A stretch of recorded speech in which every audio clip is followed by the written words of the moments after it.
Alright, this video will look at the idea of a differentiable manifold and the conditions that are required to be satisfied so that it can be called differentiable. And we'll also provide an example of such a manifold. And this video is a remake of a previous one with this name and came about because a viewer of the channel asked a particular question which indicated to me that the last explanation was not clear. And so I'm remaking this to hopefully make it clearer by going into more detail in a specific example. All right, so just a reminder of manifolds. We have some manifold M, and we have with a set of coordinates on it, okay? And we have then a map of these coordinates under F, which maps the open set U to the set V in a simpler space such as Euclidean Rn. Okay, that's the idea here. Now, I'm just using a sphere as representative of a manifold in general, but clearly this is a two-dimensional manifold, and this would be two-dimensional Euclidean space over here.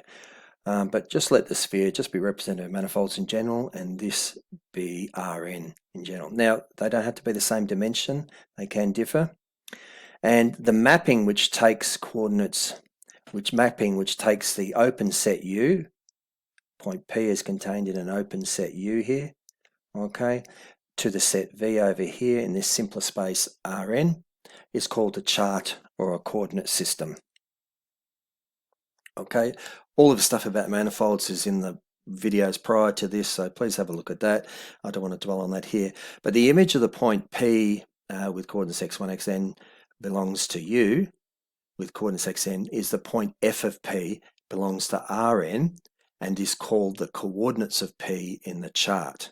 Okay, so this mapping here, together the open set and the new set here in a simpler space Rn, this mapping is our chart or our coordinate system. Okay, and this gives us coordinates in a simpler space to work with. So for instance, if this two-dimensional example here will lead to two-dimensional coordinates over here. Okay. All right, and these are the coordinates we can work with for various reasons. Now, a set of charts, F alpha, subscript alpha for alpha belongs to the natural number, with domains U alpha is called an atlas of the manifold. If the union of all these U alpha up to alpha is N is equal to the manifold, all right? So we have a lot of open sets here covering our manifold, okay, so that no points left out. Okay, with a sphere, the top and bottom points there, you can't get a single coordinate system that will cover that sphere. So you need to use a minimum of two open sets U. And so you need two charts in order to cover this. If you're making a map of the globe, you're going to need two charts as a minimum. Okay, now, and put all these charts together and you have an atlas in the same way that you can map portions of the globe. Give each open set U of the globe here its own page, which is a chart, and then the combination of all those charts is the atlas that you can then go and purchase in a store somewhere. All right, now, if F alpha and F beta are two charts, then on the intersection of their domains, U alpha intersect U beta, there exists another homeomorphism, F alpha beta.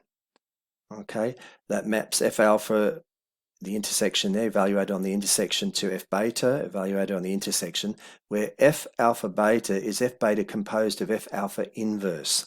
Okay, so here's our manifold. Here's one chart, F alpha, another chart, F beta. Okay, they both map to Rn. Okay, and they'll give us, let's say, a set of coordinates x here, a set of coordinates y here, and we want to do a coordinate change from x to y. We want to go from the x coordinates to the y coordinates. How do we do a coordinate change? That coordinate change or transition map is F alpha beta. Okay, and we're looking to find this map here. It of course has an inverse which goes back the other way. F beta alpha goes back the other way. I've shown that in a previous video. If you just have a look here though, if we take F alpha, that takes this set and maps it back to the set on the manifold, and then we apply F beta to that result, that takes us back down to here. And so in a sense, we've gone from this coordinate system to this coordinate system. Okay, so what we do is we find F alpha inverse, take us back to here.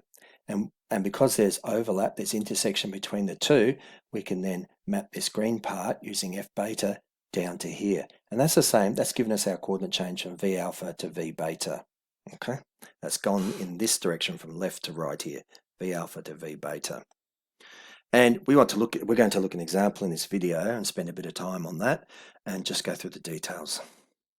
Okay, so definition 1, an atlas defined on a manifold is said to, remember the atlas was made up of all the charts, the sum of all the charts, is said to be differentiable if all of its coordinate changes are differentiable mappings.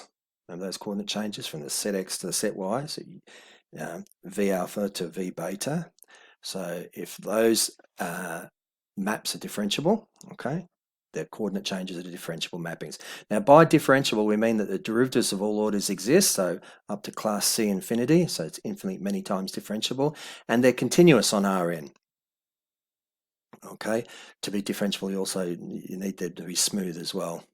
These mappings are one-to-one injective and onto surjective, and the name for that is bijective altogether, those two together. For all of these coordinate transformations we have F alpha alpha is the identity map. Okay, so where the two subscripts standing the same, you have the identity map, and we'll see the use of that in a minute. Now, one coordinate change composed of another coordinate change, F beta alpha composed of F alpha of beta, well, if we write those out according to their definitions, F beta of alpha is F gamma composed of F beta inverse. Remember all that backwards and forwards on the diagram the last page I did, and we're composing it with F alpha beta, which is written as F beta composed of F alpha inverse. Okay. Now, using associativity, we can see that in the middle here, this is the identity map, okay, and then that leaves us with F gamma composed of F alpha inverse, okay, which is just F alpha to gamma, okay, the transition or coordinate change given by the map F alpha gamma. All right, so that's when we compose one coordinate transformation of another. All right, coordinate change. We also have the following property, as you might have expected, and F beta alpha is equal to the inverse of F alpha beta. Okay, I've shown that in a previous video with manifolds, have a look at that. And this tells us that the inverses of the coordinate transformations are also differentiable. This makes them diffeomorphisms, mappings between smooth manifolds.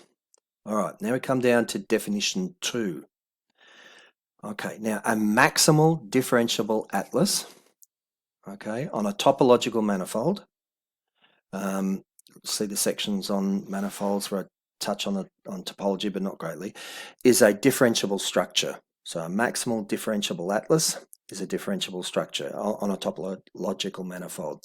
Now a differentiable manifold is a topological manifold together with a differentiable structure. Okay, so we want things like to be differentiable. We want these things to be differentiable. Okay, that's these things here, these coordinate transformations or transition maps to be differentiable.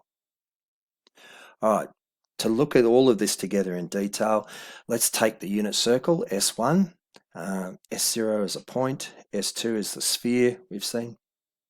Now S1 is the set of all coordinate pairs, ordered pairs XY, that belong to R2 such that x squared plus y squared equals 1.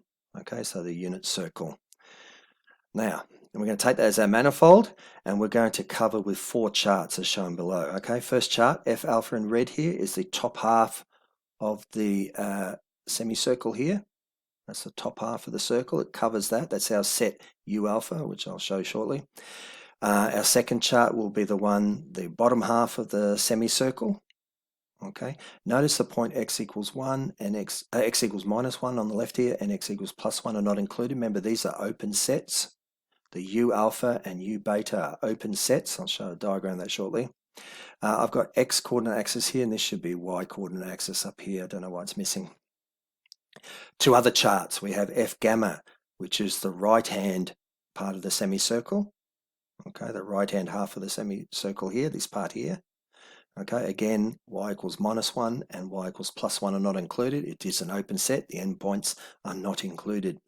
The left hand f delta goes from -1 up to +1. Again, the endpoint's not included. Now notice all points on the circle are now covered by one or more charts. Okay, even though the charts are composed of open sets which don't include endpoints, together, all right, these charts provide an atlas for this for the circle. Okay, next one. We start by covering the circle S1 with 4 open sets, U alpha, U beta, U gamma, that's what I was just talking about, but I'll go through it again, and U delta. Okay, so U alpha is the top red semicircle, U beta is the bottom red semicircle, U gamma is the right-hand blue semicircle, and U delta is the left-hand blue semicircle.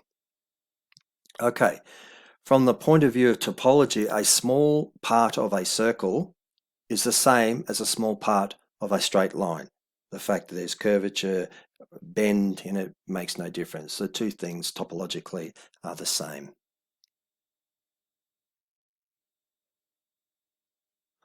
All right, now let's find the charts or coordinate systems for our S1 manifold. Remember, the black circle is our manifold. Okay, it's our circle, and our circle is our manifold. We want a map from each open set UI on the manifold to the real numbers. Okay, so we're going to map from the circle, points on the circle, to the x-axis, or we're going to map from the circle to points on the y-axis. Okay.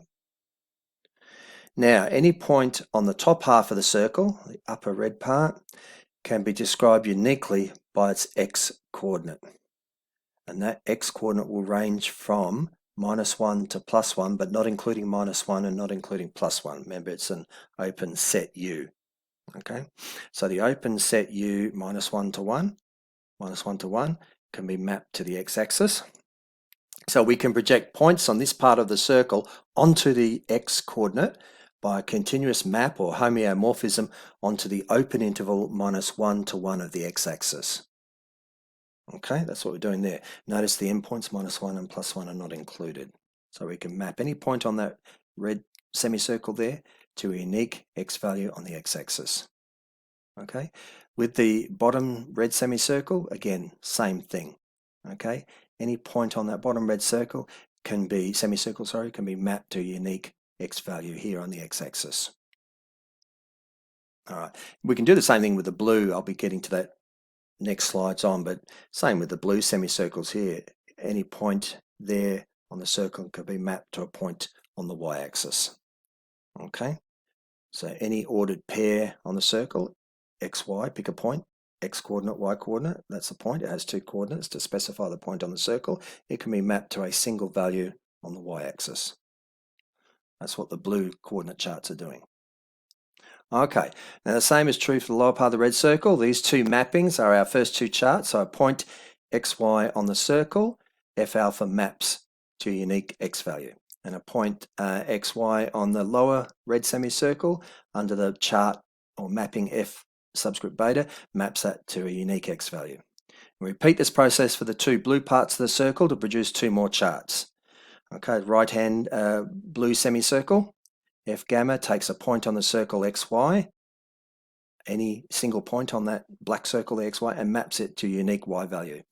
F delta, the left hand semicircle on the left of the screen, takes a unique point takes any particular point xy on the circle and maps it to a unique y value. Now here y is a homeomorphism onto the open interval -1 to 1 of the y-axis, just like x was also a homeomorphism onto the open interval -1 to 1 of the x-axis. Now we've covered our circle with 4 charts, and also just remember too that we have the following relationship. The set of ordered pairs xy can be written as x, and then rearranging the unit circle, doing the algebra to rearrange it to write it as square root of 1 minus x squared. Okay. All right, we now have 2 different sets of coordinates, x and y. Okay. Remember, we had a set of x coordinates. So every point on the circle there could be mapped to a unique x coordinate, or every point on the circle could be mapped to a unique y coordinate. Okay, so we have our x coordinates and our y coordinates, and we want to do a transition or coordinate change from the x coordinates to the y coordinates. That's f alpha beta.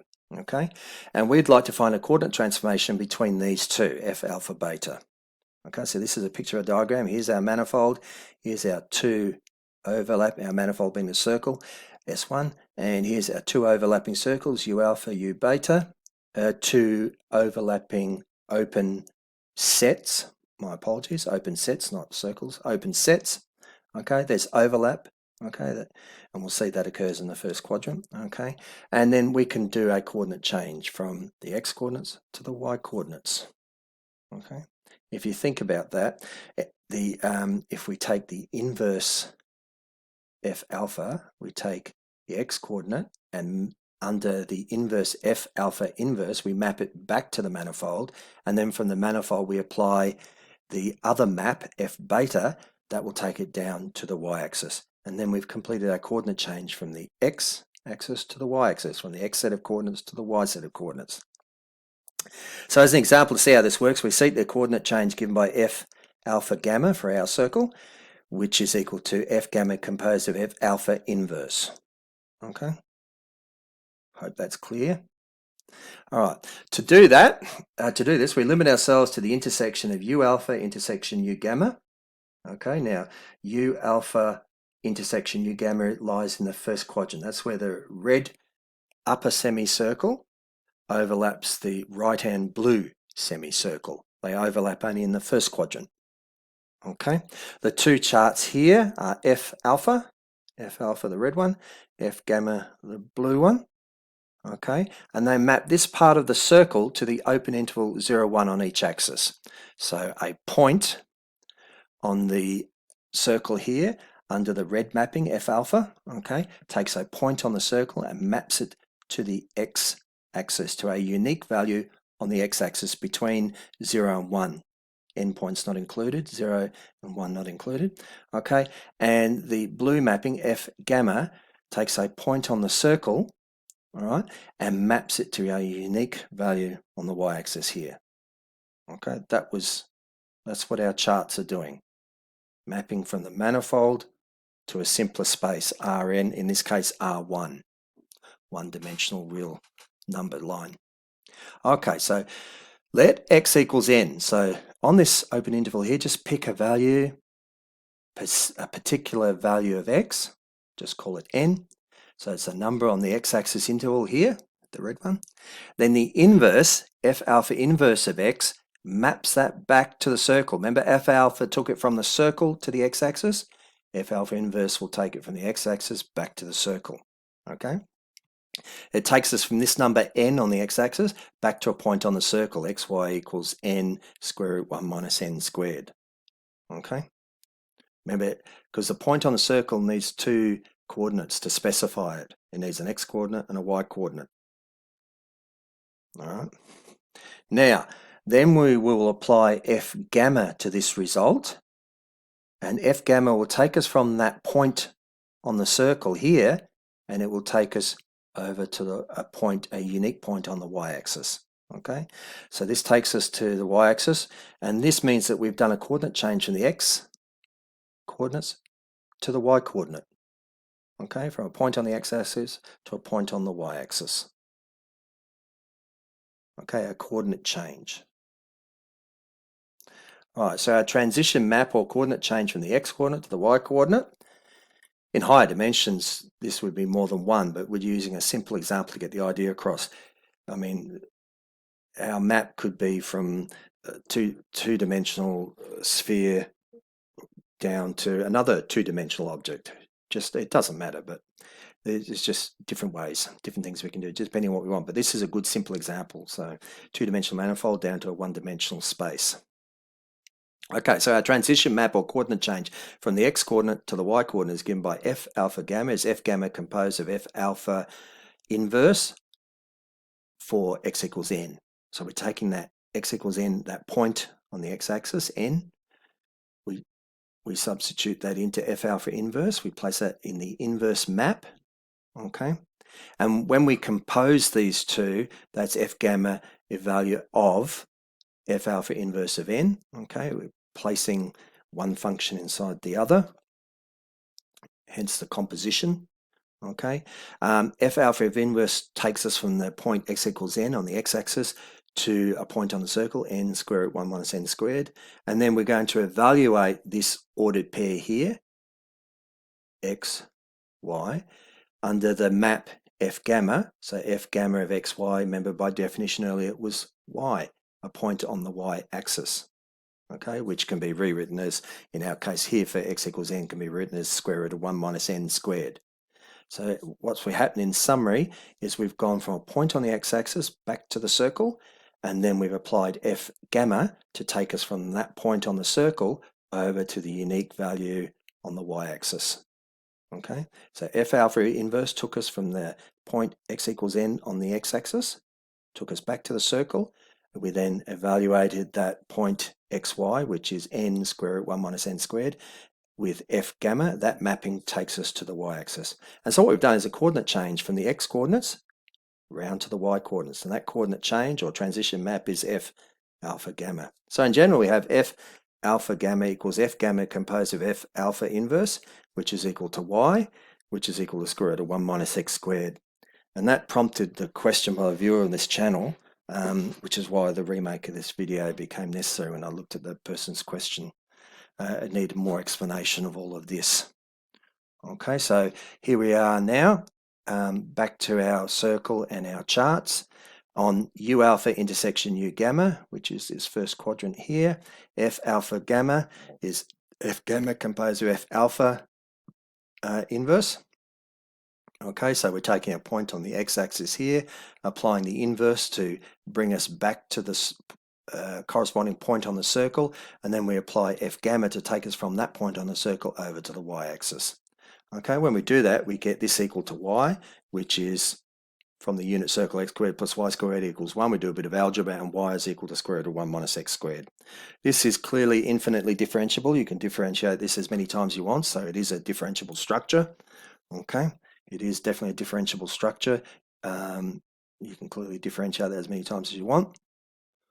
Okay, next one, let's just pick another example. If we had U beta intersection U delta, so U beta is the bottom red circle, and then U delta is the left hand blue circle. They overlap, the intersection they have in common.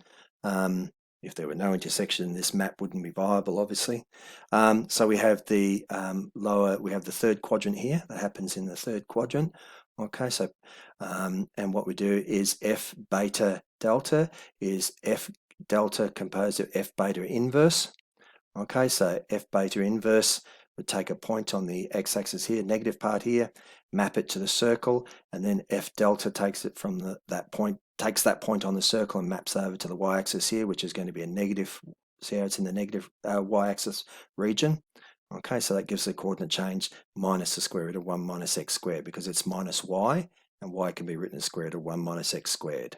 Okay, and that's clearly also infinitely many times differentiable. Okay, in summary, the set of charts Fi, where I belongs to natural numbers, with domains Ui, open sets Ui as their domains, is called an atlas A of the manifold M equals S1, since if you the union of all those open sets gives you the manifold. It covers the manifold.